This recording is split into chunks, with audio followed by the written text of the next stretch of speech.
Au souvenir, comme lors de visites touristiques, pour ces éleveurs israéliens, rien de comparable avec ce qu'ils connaissent. Pourtant, comme sur cette exploitation caprine, ils sont eux aussi producteurs indépendants. Mais à les entendre, l'élevage français relève encore de l'ancien temps. En Israël, les troupeaux sont beaucoup plus grands, beaucoup plus mécanisés.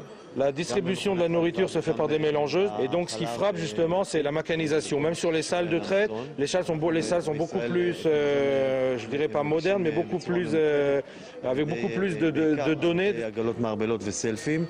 Philippe Perros a près de 200 chèvres et produit 110 000 fromages par an. Pour ce GAEC de 3 associés, c'est déjà beaucoup.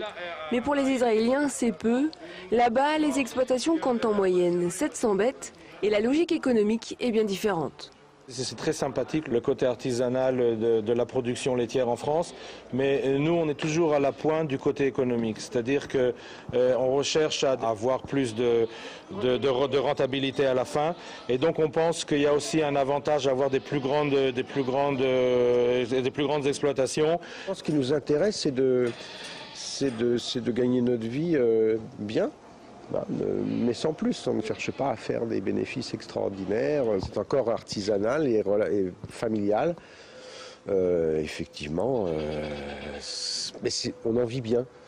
L'an dernier, le GAEC a réalisé près de 220 000 € de chiffre d'affaires. Et le marché est prometteur. La demande en fromage de chèvre est en forte croissance en France.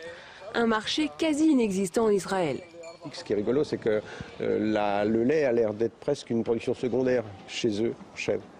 Alors que nous, c'est principal. Eux, c'est la chèvre de viande. Ils ont un gros débouché en chèvre et chevreau de viande. Bon, chez nous, la chèvre de viande, c'est zéro, c'est rien du tout. Sans surprise, les Israéliens découvrent de nouvelles saveurs.